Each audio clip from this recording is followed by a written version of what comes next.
Merci beaucoup Chongming Lee et je suis un très mauvais hôte, excusez-moi d'être arrivé en retard. Je vous remercie beaucoup de cette seconde conférence dans ce cycle de la chaire des grands enjeux stratégiques. Je vais passer maintenant la parole à deux des intervenants qui nous ont fait le plaisir de venir aujourd'hui, à la fois débattre avec vous et échanger avec la salle sur cette thématique de l'émergence de la Chine et des lignes de fracture en Asie ou des grands enjeux en Asie. Alors peut-être Jean-Luc Racine, je ne sais pas si vous avez été présenté, qui est directeur de recherche au CNRS, qui est directeur de recherche au Centre d'études de l'Inde et de l'Asie du Sud, qui est directeur scientifique de la Fondation de la Maison des Sciences de l'Homme, qui est un spécialiste beaucoup de l'Asie, de l'Inde, du Pakistan, mais aussi de l'ensemble de la région. Ça peut être intéressant d'ailleurs de commencer par je dirais, ce positionnement de l'Asie vers l'Asie du Sud-Est et de vous entendre réagir aux propos de Chongming Lee. Je vous passe la parole. Merci beaucoup, Monsieur le Président.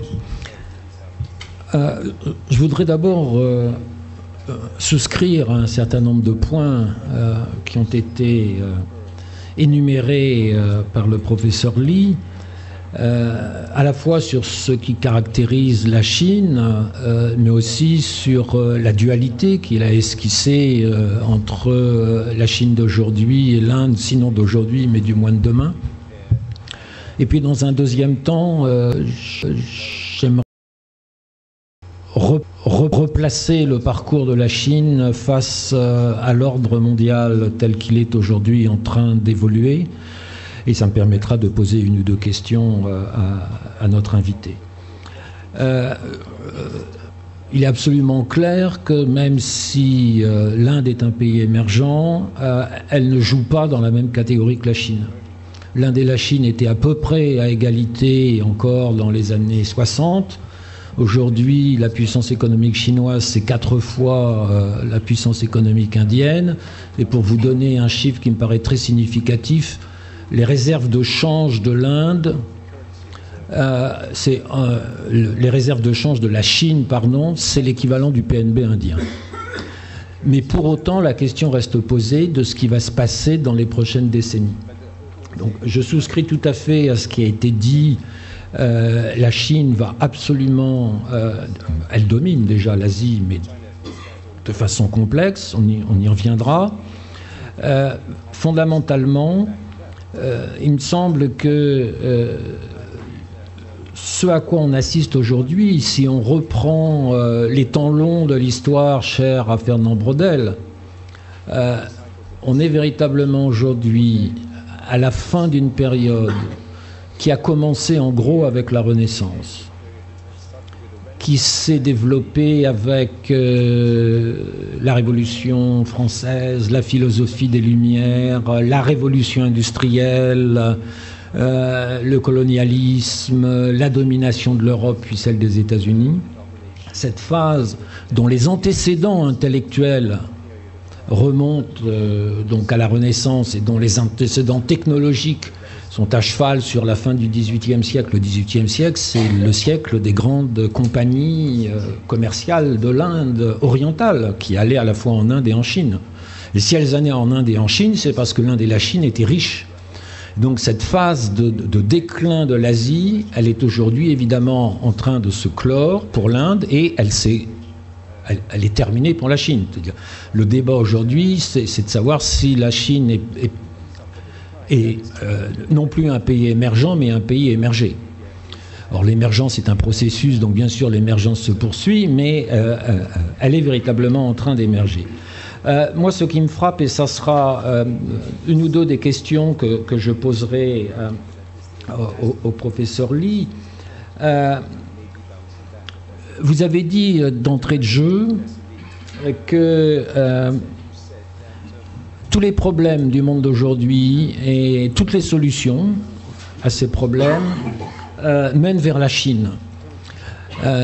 Pour les problèmes, je suis tout à fait d'accord. On voit bien que la posture que prendra la Chine sur la question du changement climatique, ce sera une posture particulièrement importante, si ce n'est décisive.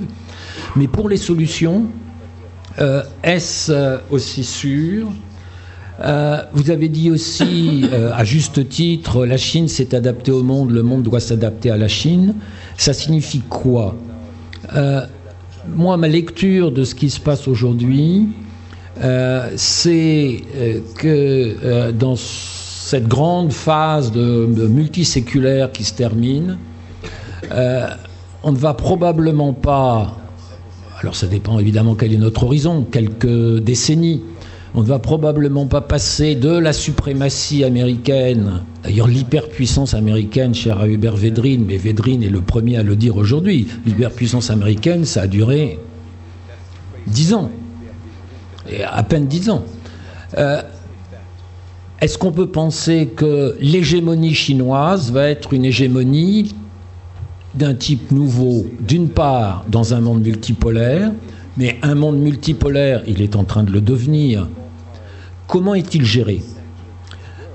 Comment multipolarité se combine avec multilatéralisme ? Et là, il y a une claire distinction entre les conceptions du pouvoir émanant des pays européens et a fortiori des États-Unis et les conceptions du pouvoir émanant non seulement de la Chine mais des émergents. Regardez comment l'Inde, le Brésil, l'Afrique du Sud ont réagi à la question syrienne, sans parler de la Libye. Et là, j'ai une question pour vous. Est-ce qu'on peut dire que la Chine, dont vous avez souligné à quel point les questions intérieures vont être centrales, avec cette très jolie formule que vous avez mise en avant, la révolution lancée par Deng Xiaoping, finalement, va devenir incontrôlable. En tant que transformation profonde en interne de la Chine. Mais pour l'ordre du monde, ça signifie quoi ? Est-ce que ça signifie que la Chine, et à ce moment-là, l'Inde peut aller dans le même sens, vont récuser le type de domination que l'Europe d'abord, puis les États-Unis ont mis en avant, avec une politique de l'interventionnisme, que l'on voit encore aujourd'hui, évidemment, au Moyen-Orient, entre autres, ou en Afrique pour la France, alors que, au-delà du discours rhétorique formulé par Pékin, quand on observe, et aujourd'hui ça passe à l'arrière-plan parce que Daesh est plus important que les talibans afghans, mais moi qui travaille sur cette zone, la transition afghane post-2014 paraît une très bonne illustration de cette évolution de l'ordre du monde. Beaucoup de pays étaient très mécontents de voir les Américains et en Afghanistan et autour, et parmi eux la Chine et la Russie. Mais quand le président Obama a dit « Oh, mais nous, on va s'en aller pour de bon en 2014 », alors là, aussi bien à Moscou qu'à Pékin, on a dit « Attention, attention », et quand on voit ce qui s'est passé à Pékin il y a quelques mois, fin octobre, lors de la conférence Cœur de l'Asie, processus d'Istanbul, qui était censé réunir les voisins proches et lointains de l'Afghanistan pour aider le pays à préparer son futur, on s'aperçoit que personne n'est prêt à s'engager, je ne dis même pas à s'engager militairement, mais à s'engager sérieusement. Et je m'arrêterai là. Comment redéfinir, ou y a-t-il une voie chinoise de redéfinition de la puissance avec une autre conception de la responsabilité qu'apporte la puissance ?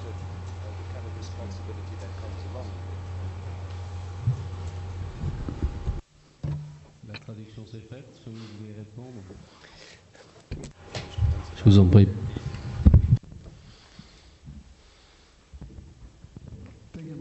Écoutez, je vous remercie, monsieur le professeur, de vos interventions, de vos questions.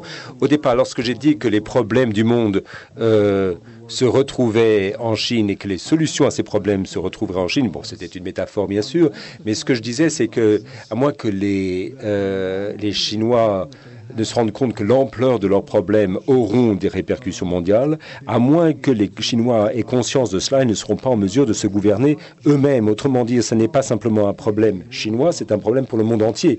La gouvernance chinoise est un problème pour le monde entier. L'exemple tout simple de l'urbanisation que j'ai évoqué au début de ma conférence, ce que les Chinois seront en mesure de faire avec l'urbanisation consistera à déplacer quelques 200 à 250 millions d'habitants qui quitteront les zones rurales pour s'installer dans la ville. Cela aura des implications gigantesques pour tout, hein, pour l'eau, l'assainissement, crèche, enfin tout.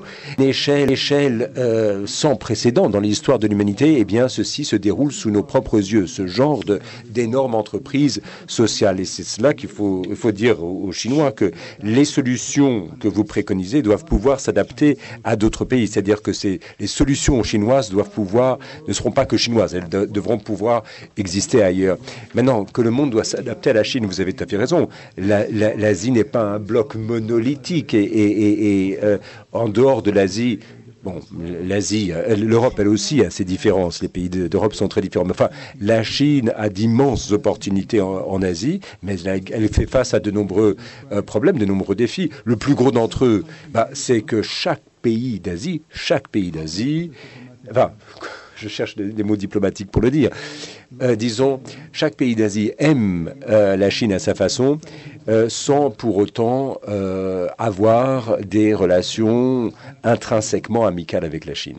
Et comme je l'ai dit lors de ma dernière intervention, les alliés les plus sûrs de la Chine sont la Corée du Nord, le Pakistan et la Birmanie. Et j'ai dit à mes amis, si ce sont là vos meilleurs amis, bon, grand bien vous fasse. Mais regardez ce qu'ont fait les États-Unis. Ils ont les Japonais, les Coréens, les Australiens, l'Asie du Sud-Est, même l'Inde veut être amie avec les États-Unis, en tout cas un plus grand acteur dans cette relation. Donc si la Chine veut dominer l'Asie, alors elle doit se rapprocher du reste de l'Asie. Et comme je l'ai dit, tous les pays d'Asie se sentent à la fois menacés par la Chine, tout en étant associé à de fortes relations bilatérales. Donc, cette diversité asiatique présente quand même un gros défi pour la Chine.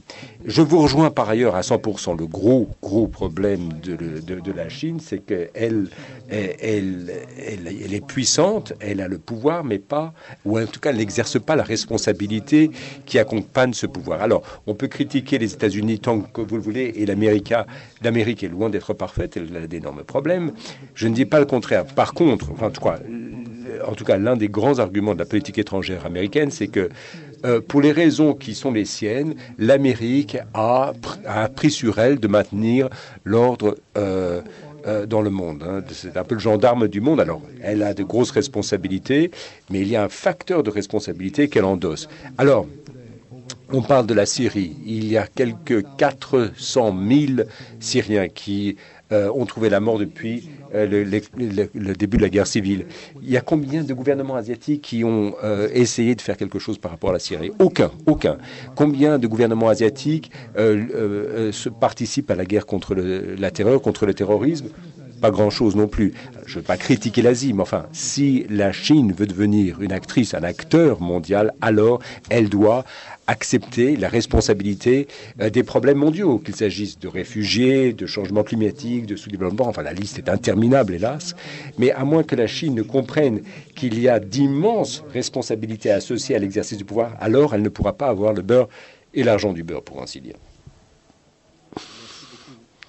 C'est la parole à Emmanuel Puy, qui a été aussi chercheur à l'Asia Centre, qui aujourd'hui à la Direction générale des relations internationales et stratégiques, qui enseigne à Sciences Po et qui est un spécialiste des évolutions notamment de la défense chinoise, mais plus généralement des problématiques dans cette zone. Est-ce que je peux vous demander à votre tour de vous livrer un commentaire et puis de passer un peu à la question de notre hôte? Merci. Avec plaisir, merci. Merci de m'avoir invité. Je suis absolument ravi d'être parmi vous ce soir et d'avoir assisté à l'exposé du professeur Lee. Son analyse est absolument remarquable, excessivement dynamique.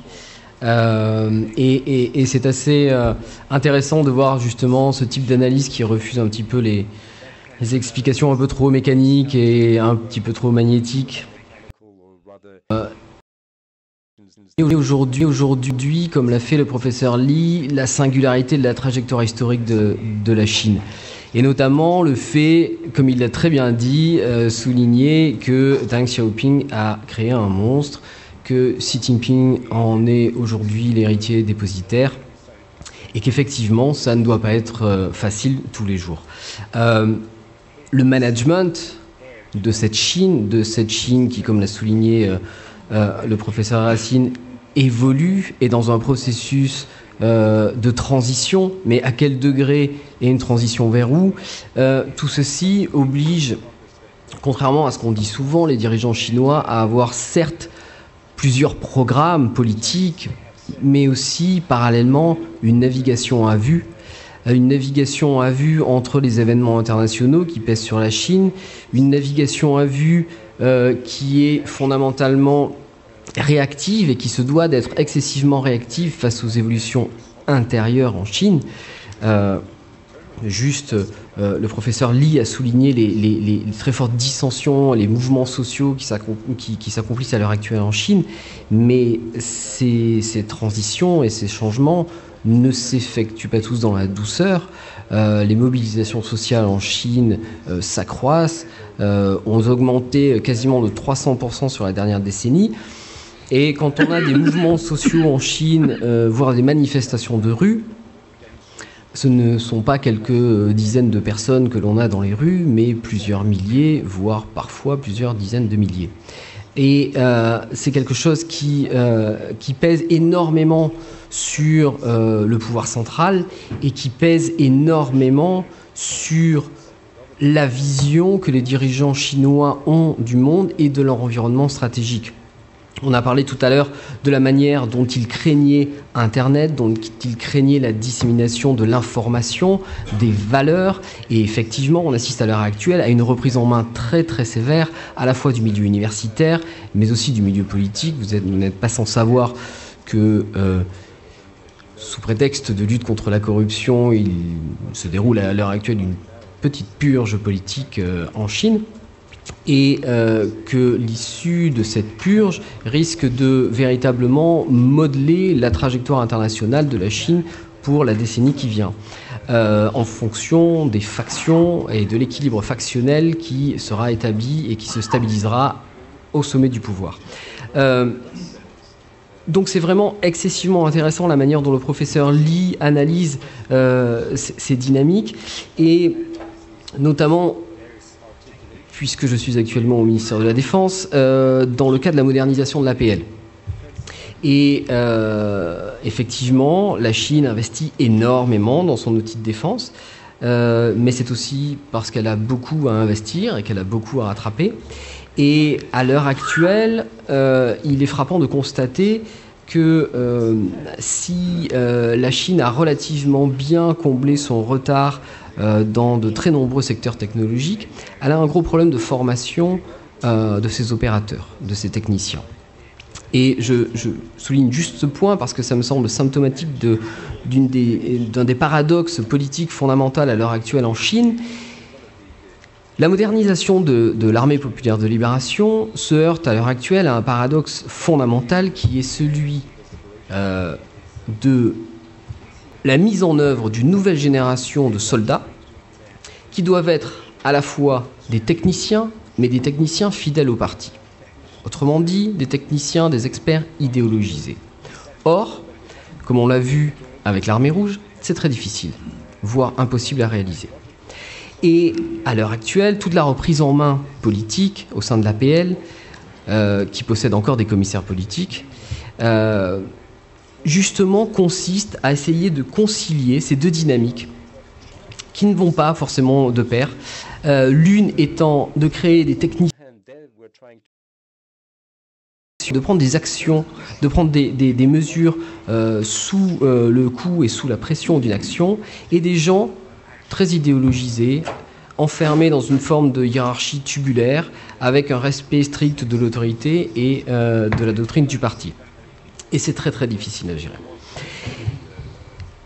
Ce qui m'amène à ma première question.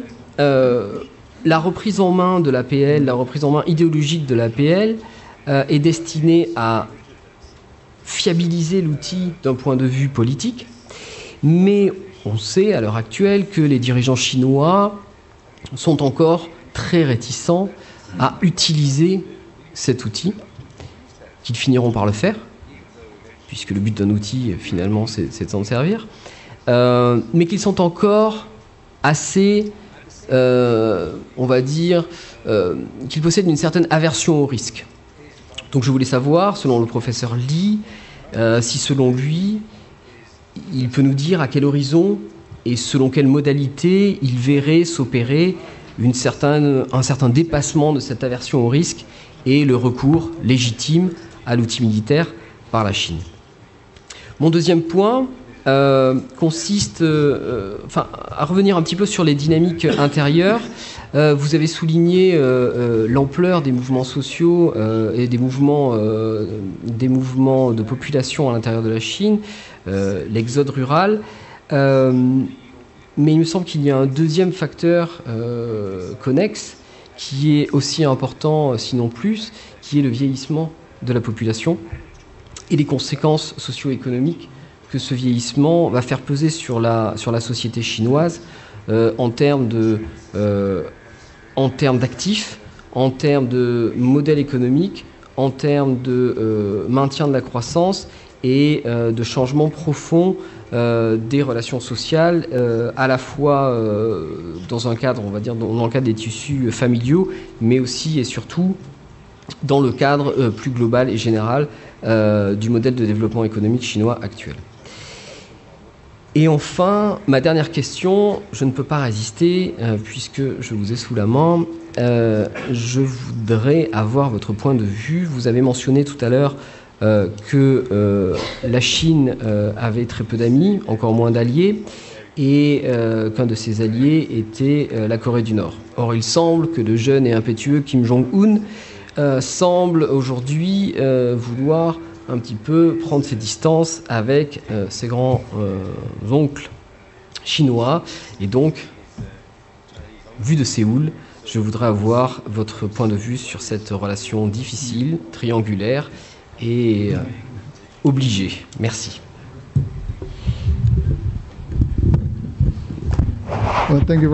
Écoutez, je vous remercie.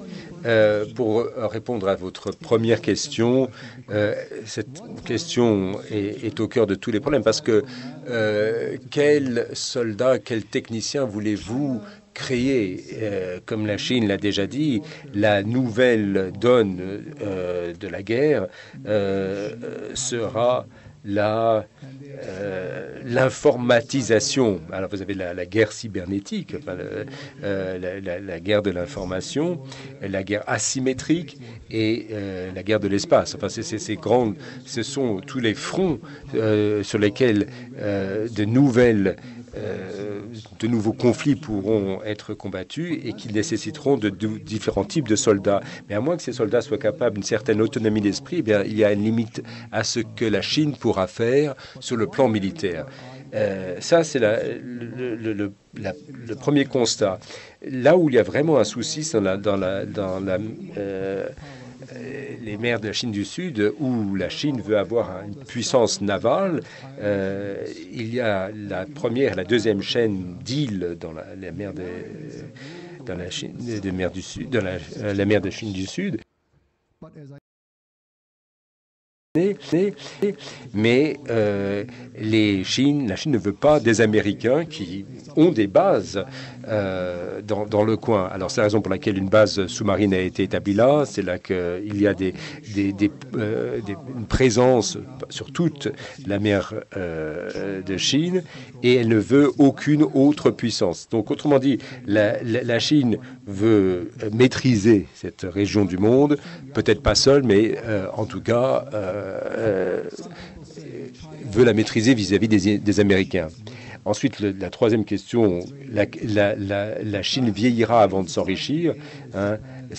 Le Japon, la Corée du Sud, Singapour et Hong Kong sont les 4 sociétés qui vieillissent le plus, mais la Chine n'est pas loin derrière. Et donc, au cours des 25-30 prochaines années, la Chine devra dépenser beaucoup plus au titre de la sécurité sociale. Et la grosse question, ce sera d'une part la sécurité intérieure, la police, ce sera le premier grand défi. Deuxième, la sécurité sociale, le filet de sécurité sociale. D'où viendra l'argent? Cet argent devra venir d'un autre budget parce que à mesure que la Chine vieillit, évidemment, la politique de l'enfant unique a complètement déformé la structure démographique de la Chine et les revenus, les rentrées budgétaires vont diminuer s'il y a moins d'actifs. Et donc la question est de savoir d'où va venir l'argent. Soit on coupera le budget de la défense, le Congrès ne sera pas très content, alors voilà, ça c'est le dilemme pour les dirigeants chinois. Donc là, je vous rejoins à 100% sur ce dilemme. Et ce nouveau contrat social que la Chine essaie de proposer à la nouvelle génération ne sera pas évident. D'abord parce que la Chine ne connaîtra pas une croissance de 10 à 12% au cours des 20 prochaines années. Donc la génération à venir, pour la génération à venir, la sécurité de l'emploi n'est pas du tout acquise. Et s'il n'y a pas cette sécurité de l'emploi, ces jeunes Chinois voudront aller où? Et qu'est-ce qu'ils vont faire? Ils voudront exprimer leur frustration d'une façon ou d'une autre, comme on l'a vu d'ailleurs à Hong Kong. Parce qu'à Hong Kong, alors évidemment, il y avait des manifestations contre les autorités, contre le pouvoir central, des élections libres, ok. Mais enfin, beaucoup d'étudiants chinois de Hong Kong sont déçus. Pourquoi? Parce que vous avez des Chinois qui viennent de Chine populaire qui arrivent à Hong Kong et depuis leur arrivée en Chine, le prix du logement, tout cela a augmenté. Donc pour un étudiant hongkongais, il n'y a plus d'avenir. L'avenir est bouché à cause de cette invasion, si vous voulez, de la Chine populaire. Donc ça, c'était la vraie source de mécontentement. Troisième question, Kim Jong-un, le dirigeant nord-coréen. Le sentiment anti-chinois en Corée du Nord est bien plus profond que le sentiment anti-américain en Corée du Sud. Alors, étrange comparaison, mais pourquoi je mets ça sur la table? Les Coréens du Nord et les Coréens en général, les Coréens c'est un peuple très fier, une histoire qui monte à 4000 ans quand même. Mais pour la Corée du Nord, 90% de son pétrole, de son alimentation, vient de Chine. La Chine est le plus grand sponsor politique de la Corée du Nord. Sans la Chine, la Corée aura que des votes non de rejet aux Nations Unies. Donc, évidemment, ça heurte la fierté coréenne et c'est la raison pour Kim Jong-un détourne ses regards vers l'oncle Poutine. Il passe de l'oncle Xi Jinping vers l'oncle Poutine. Mais l'oncle Poutine a des problèmes à son tour. Donc, je ne sais pas combien de temps il aura du temps à consacrer à la Corée du Nord. Et c'est la raison pour laquelle les Coréens du Nord lui vendent ses moyens, en quelque sorte, pour attirer des investissements russes. Mais au bout du compte, la Corée du Nord ne sera jamais en mesure de sevrer le cordon ombilical avec la Chine, qui est beaucoup trop tenace. Et donc, même si Kim Jong-un se tourne vers la Russie, il n'a pas d'autre choix que de rester fidèle à la Chine. Qui s'adresse à vous trois. La première, pour revenir de Monsieur Racine sur multipolarité, multilatéralisme. Est-ce que, au fond, dans cette réticence à s'engager plus avant dans le jeu international parfois, on peut imaginer que la Chine cherche simplement à se protéger d'un certain nombre d'inconvénients. On peut penser qu'elle n'en a pas toujours les moyens, encore qu'elle dispose d'un certain nombre de leviers, et y compris pour des opérations lointaines, elle a pu, piraterie, etc., quand ça l'intéressait, déployer quelques moyens. Est-ce que c'est parce qu'elle récuse l'exercice en soi de réfléchir à une évolution de ce que pourrait être le système international? En tout cas, elle ne peut pas se passer d'un système à un minimum régulé, et elle l'accepte dans toute une série de domaines. Donc comment elle intègre, au fond, ces contradictions? Et puis, quand je vous aurais laissé peut-être répondre à cette question, revenir sur la question de la problématique des différents des différents territoriaux, peut-être pour les mettre en perspective avec des événements que nous connaissons en Europe et à la conférence sur la Russie. Alors, qui répond à la première question? Dans l'ordre. Chongming, comme vous voulez, allez-y.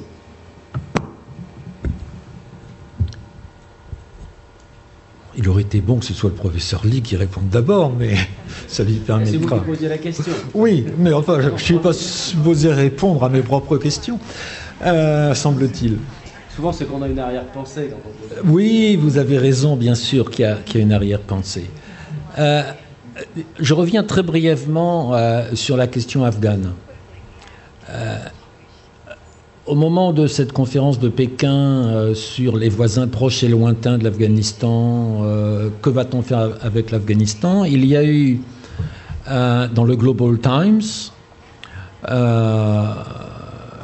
donc un journal proche du pouvoir, un commentaire extrêmement intéressant qui se terminait par une remarque de l'auteur de ce commentaire en disant, en gros, la question qu'on avait soulevée, c'est-à-dire la Chine a du poids, la Chine prend du pouvoir, mais quel type de responsabilité peut-elle opérer, en particulier dans un cas qui retient l'attention internationale?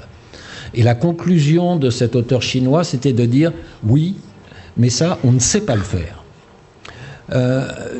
J'aimerais savoir comment le professeur Lee juge cette auto-définition de la limite du pouvoir chinois, et en même temps,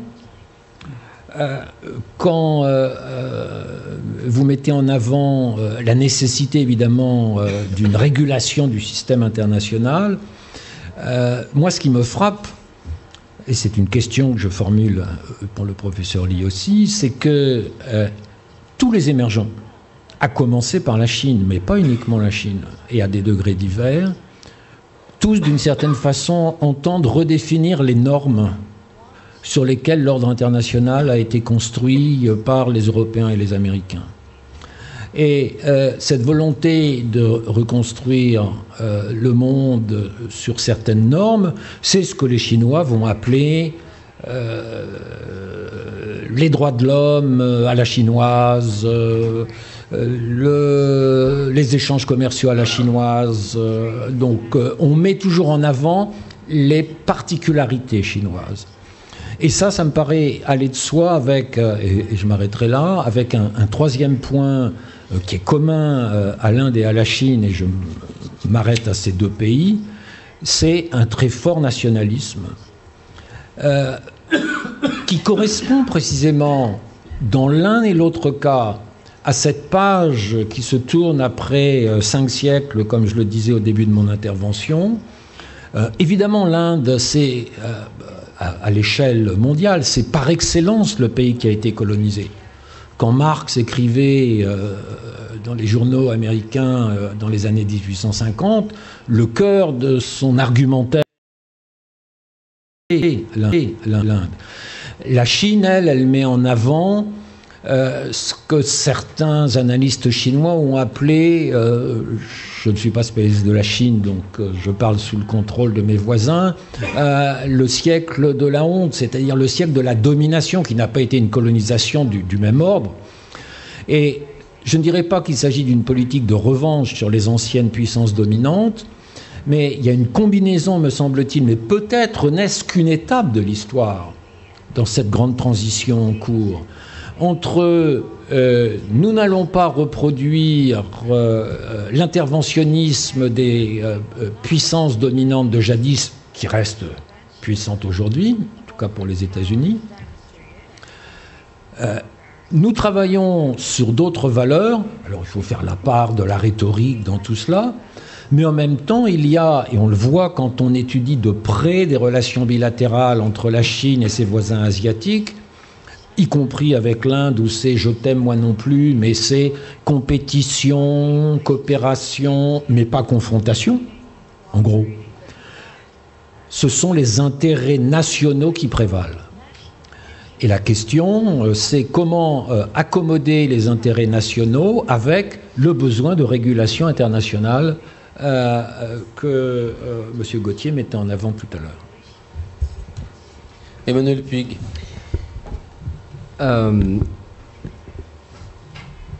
Je vais totalement rebondir sur ce que vient de dire Jean-Luc Racine. Tout à l'heure, le professeur Lee parlait du comportement de la Chine sur la scène internationale et le fait que celle-ci n'était pas fondamentalement une puissance normative, ou qu'à la différence des États-Unis, elle avait moins vocation à imposer ses normes. Et aujourd'hui, effectivement, comme l'a souligné le professeur Racine, la Chine, si elle joue de son poids et de son influence dans la plupart des enceintes internationales qu'elle a intégrées, elle n'a pas vocation à promouvoir un modèle ou à promouvoir un modèle qui transcenderait ses intérêts et qui donc arriverait à être véritablement fédérateur. On a souvent parlé et présenté et on a beaucoup disserté autour de l'Organisation de coopération de Shanghai. Qu'est-ce qu'était cette organisation qui a véritablement été créée par la Chine, à l'initiative de la Chine, avec la Russie, puis les républiques centra-asiatiques, qui risque de s'ouvrir à terme à l'Inde et au Pakistan. Il va bien falloir faire rentrer l'Inde et le Pakistan en même temps, selon les mêmes procédures, parce que c'est un processus délicat. Mais si on regarde véritablement ce qu'est l'OCS, l'OCS est une plateforme. L'OCS ne défend pas de valeurs. Il n'y a pas, à l'intérieur de l'OCS, de règles. Il n'y a pas de normes. L'OCS n'est pas une entité supranationale, supra-étatique, qui va pouvoir dicter des comportements, imposer des règles, que ce soit à la Russie ou à la Chine. Et vous comprenez bien pourquoi. Donc, il y a, si vous voulez, un paradoxe dans l'attitude chinoise qui consiste effectivement, d'un côté, à jouer symboliquement à l'établissement d'un ordre mondial ou à la proposition de solutions alternatives, mais d'un autre côté, il y a un accomplissement toujours inachevé, je dirais, dans cette proposition de normes, dans cette proposition d'alternative, du fait justement que le moteur initial de ces propositions est bien, comme le disait Jean-Luc Racine, pour l'instant encore, l'intérêt national stricto sensu.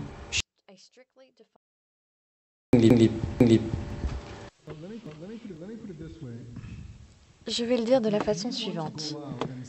Si vous souhaitez aller vendre quelque chose, il faut d'abord être convaincu soi-même. Si la Chine aujourd'hui ne vend pas d'ordre mondial, c'est parce qu'il n'y a pas d'ordre interne, d'ordre au plan national. Les États-Unis ont beaucoup de problèmes. Mais le système occidental, je pense, peut encore tenir un certain temps, justement parce que si on vit en démocratie, ben oui, les journaux donnent toutes les mauvaises nouvelles. Mais on se présente au monde tel qu'on est à l'intérieur. Il n'y a pas de double discours, de double système normatif. Et donc, pour que la Chine aille vendre ce modèle chinois, ce dit consensus de Pékin qui serait le développement autoritaire, les gens diraient, eh bien non, ça, nous n'y croyons pas. Nous n'y croyons pas. Pourquoi ? Parce que pour nous, les valeurs universelles ne sont pas que des valeurs occidentales. Il y a l'état de droit, les droits humains fondamentaux, la transparence, la reddition de comptes, les principes normatifs. Et ce sont les fondements de l'humanité. Comment peut-on dire, et il y a certaines choses qui véritablement m'insupportent. Et en tant qu'Asiatique, c'est lorsqu'on dit, ou des Asiatiques, d'autres Asiatiques très intelligents disent les valeurs asiatiques veulent dire que l'Asie ne peut être libre. Je rejette, je m'oppose à 100% à cette vision du monde. Les Japonais, les Coréens, les Taïwanais ont démontré que les Asiatiques peuvent être riches et libres. C'est très simple. Et cette idée selon laquelle l'Asie ne pourrait être démocratique, et je me refuse à employer le terme, mais c'est absolument incroyable. Donc pour l'heure, la Chine souhaite deux choses. La Chine souhaite tout d'abord tirer tous les bénéfices du système en place, mais sans imposer un modèle propre. Combien de temps est-ce que cela peut durer? Pas très longtemps. Et quel est le seul atout dont dispose la Chine? De fonds. La Chine a beaucoup d'argent, mais peu d'idées. Or, si on veut changer le monde, l'argent, bien sûr, a une place centrale.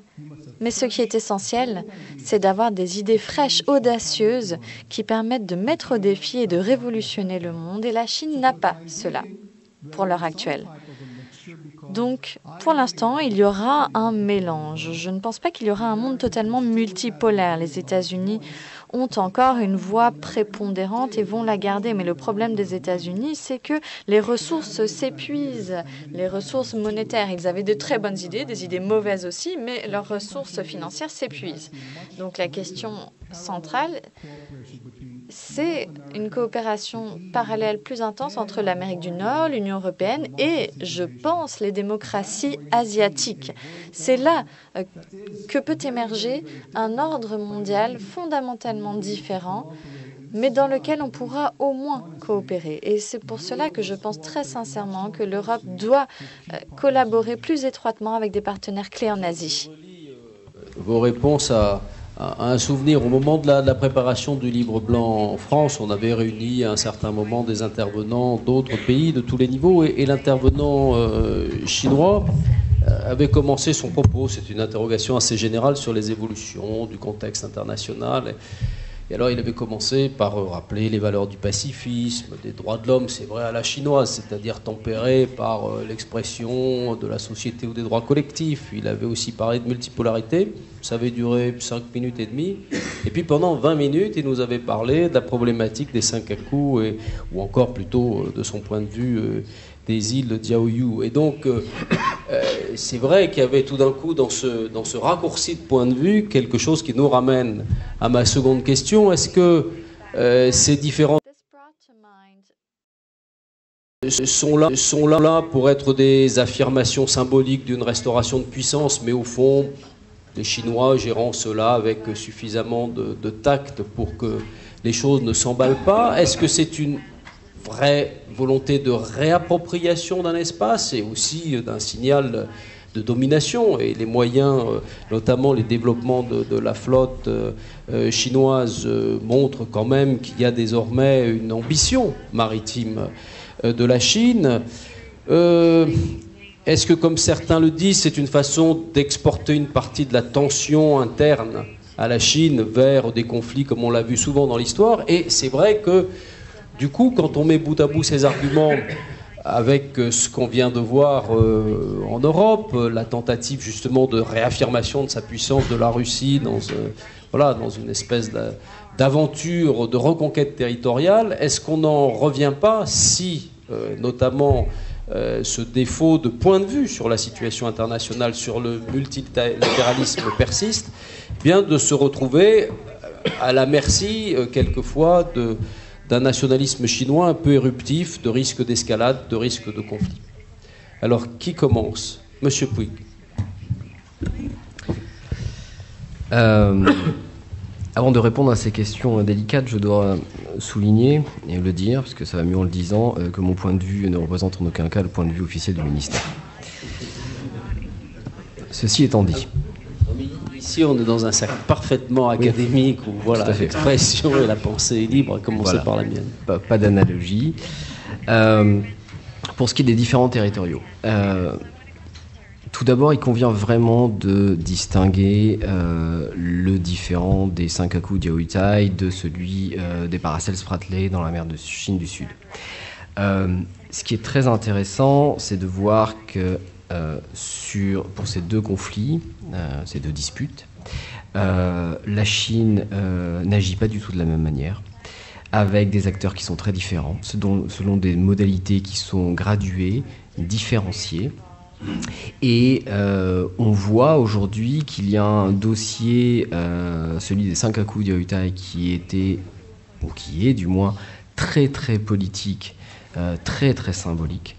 Et un autre dossier qui est celui des Spratly et Paracel, qui lui est beaucoup plus profond, lié à des intérêts à plus long terme, réels, tangibles, j'allais dire vraiment maritime, profondément maritime. Voilà.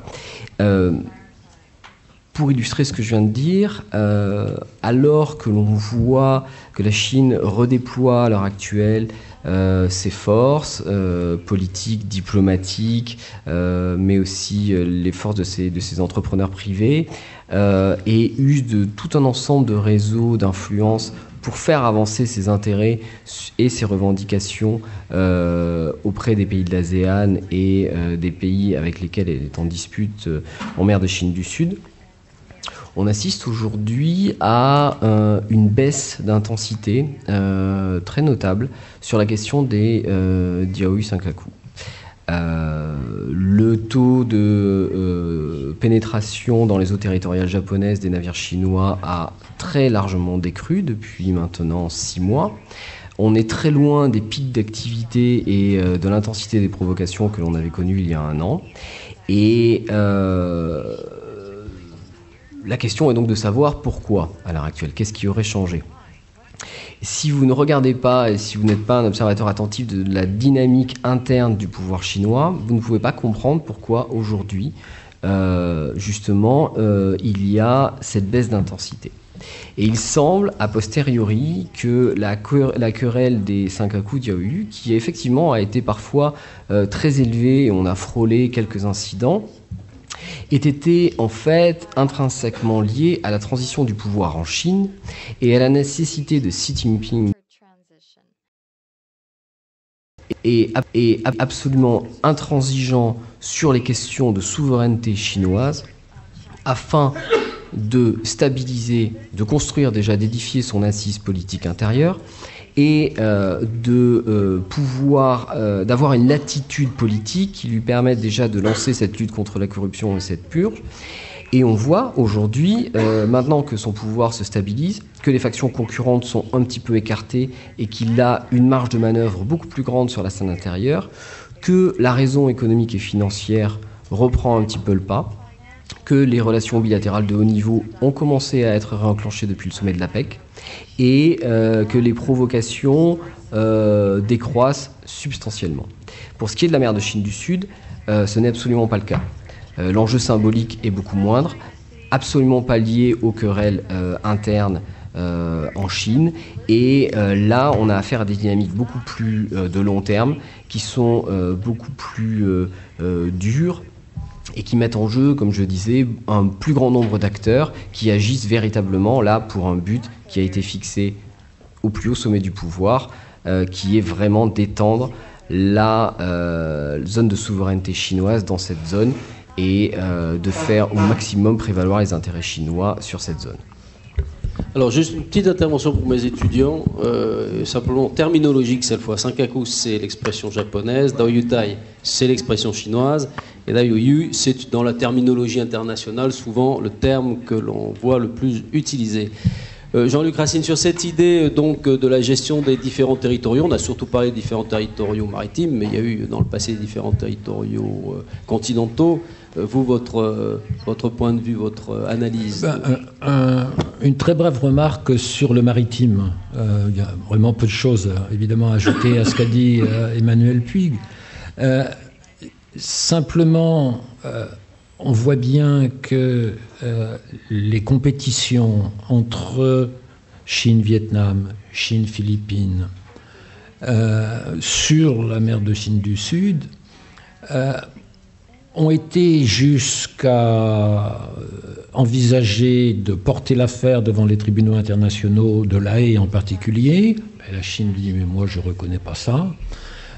Et en même temps, on voit bien que les pays de taille modeste, relativement modeste par rapport à la Chine d'Asie du Sud-Est, finalement sont pris en tenaille entre, j'allais dire l'aventurisme chinois, mais je crois que ce n'est pas de l'aventurisme, parce que c'est quand même calculé, et le fait qu'une bonne partie de leurs échanges commerciaux, évidemment, sont avec la Chine. Donc les marges de manœuvre des voisins de petite taille sont relativement réduites. Le cas du Japon est évidemment différent. Pour en revenir, ou pour en venir aux contentieux territoriaux cette fois, c'est avec l'Inde que la Chine n'a pas réglé ses frontières terrestres. Sauf erreur, c'est le seul cas bilatéral, puisque au fil des années 60, on va dire 70 et un peu au-delà, la Chine a systématiquement réglé. Il y avait le cas avec URSS. Tout ça a été réglé, sauf avec l'Inde. Comment ça se passe avec l'Inde ? C'est très codé et les Indiens sont en train de se siniser de façon tout à fait intéressante. Le truc classique, c'est il y a une visite importante d'un très haut dignitaire indien qui va en Chine. Il y a à ce moment-là presque toujours un essai de missile balistique. Ou quand un très haut dignitaire chinois vient en Inde, il y a un incident sur le territoire contesté en marge du Cachemire, dans le Cachemire transhimalayen, ce qu'on appelle l'axe Chine, qui est un des deux grands éléments du contentieux frontalier. Et en même temps, les deux pays, à haut niveau, ont un dialogue régulier, annuel ou biannuel. Ils ne filtrent rien. On sait que la réunion a eu lieu, c'est M. Untel et M. X qui ont discuté, mais il n'y a jamais de communiqué sur le contenu, et ça peut durer comme ça très longtemps. Pour l'Inde, ça peut durer comme ça très longtemps parce que je vois mal comment l'Inde pourrait régler son contentieux frontalier avec la Chine, dont un volet touche au Cachemire, sans le régler en même temps avec le Pakistan. Et alors là, c'est une autre affaire. Et en revanche, sur le contentieux est-himalayen, c'est l'État indien d'Arunachal Pradesh que les Chinois appellent le Tibet du Sud. En fait, dans le Tibet du Sud, il n'y a qu'une chose qui les intéresse, c'est un monastère tibétain, Tawang, à la frontière de la République populaire, d'où pourrait surgir le prochain Dalai Lama. Évidemment, si le prochain Dalai Lama se réincarnait sur un territoire contesté, ça serait éventuellement problématique. Mais tout cela reste quand même très calibré et ne fait qu'illustrer une posture, j'allais dire, structurelle de la rhétorique chinoise en disant, bien sûr, nous avons des contentieux avec certains voisins, mais la sagesse veut que on discute de ces contentieux, et pour le reste, business as usual, comme on dit en bon français, c'est-à-dire les contentieux ne doivent pas empêcher d'avoir des relations normales. C'est ce que les Chinois ont préconisé au Pakistan en 1996, dans un discours devant les deux chambres pakistanaises réunies, avec le succès que l'on connaît.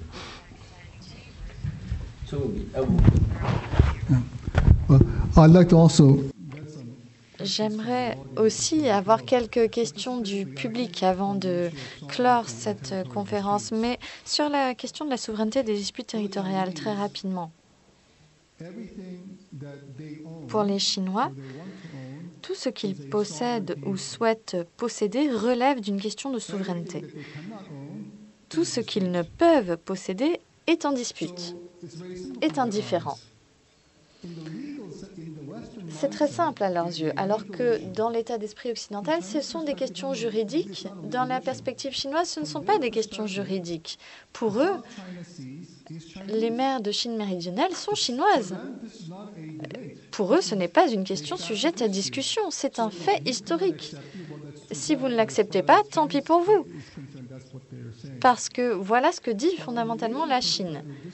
Or, dans une perspective asiatique, je pense tout d'abord que tous les conflits territoriaux en Asie ne relèvent pas que de questions du territoire. Il s'agit de conflits historiques encore présents. Nous utilisons les conflits territoriaux comme des prétextes parce que les problèmes de fond sous-jacents sont des problèmes politiques et ce sont des sentiments politiques qui ne risquent pas de se résoudre dans un avenir proche. Et deuxièmement, absolument tous les conflits territoriaux qui existent en Asie sont entre pays asiatiques.